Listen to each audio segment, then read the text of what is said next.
Bienvenue dans cette édition de Première Classe TV, une édition qui va nous faire transposer d'une ère de l'aviation à l'autre.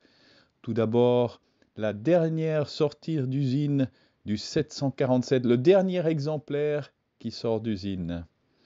Et ensuite, nous verrons le nouvel avion électrique de Aura Aero qui obtient encore des commandes supplémentaires. L'aviation du présent et l'aviation du futur. C'est tout de suite sur Première Classe TV. Le dernier exemplaire produit de la longue lignée des Boeing 747 a fait sa première apparition en sortie de chaîne de production à Everett, pratiquement 54 ans, jour pour jour, après le roll-out officiel du tout premier exemplaire, le 30 septembre 1968.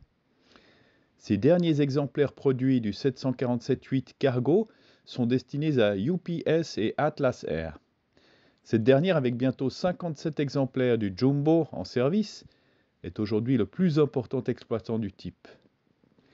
Depuis 1968, 1574 appareils ont été construits en 6 versions principales, 100, 200, SP, 300, 400 et 800, et une infinité de sous-versions et de variantes.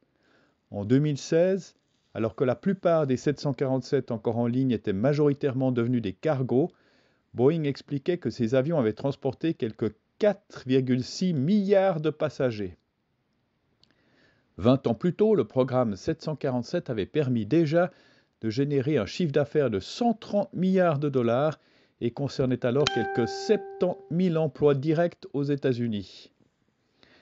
Quel destin ironique pour un appareil conçu comme une solution intérimaire entre les échecs du contrat de cargo lourd pour l'US Air Force, qui choisit plutôt le Lockheed C-5 Galaxy, et le futur supersonique 2707 SST qui ne vit jamais le jour. Alors qu'Atlas Air recevra dans quelques semaines cet ultime exemplaire, c'est plus qu'une grande page de l'aventure Boeing qui se tourne, la fin d'une ère peut-être. L'histoire du quadriréacteur, elle, va encore continuer de nombreuses années en service. L'avionneur français Aura Aero annonce qu'il vient de signer pour 130 options d'achat d'ERA, son avion de transport régional électrique à 19 places.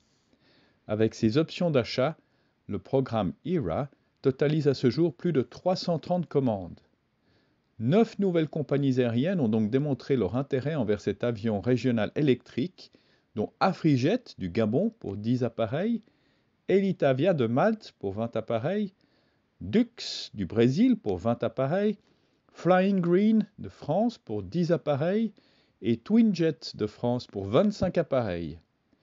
En mai de cette année, Aura Aero avait annoncé choisir la société slovaque Aelis afin d'accompagner le développement, la promotion et les ventes de l'avion régional électrique en vue d'une future commercialisation. À l'heure actuelle, un premier vol est toujours annoncé pour la fin d'année 2024 et l'entrée en service est toujours prévue en 2027. C'est ainsi que se termine cette édition de Première Classe TV. N'oubliez pas de cliquer sur j'aime, de vous abonner, de partager ces vidéos. Nous nous retrouvons la semaine prochaine avec un aéronef révolutionnaire. D'ici là, bon vol à tous!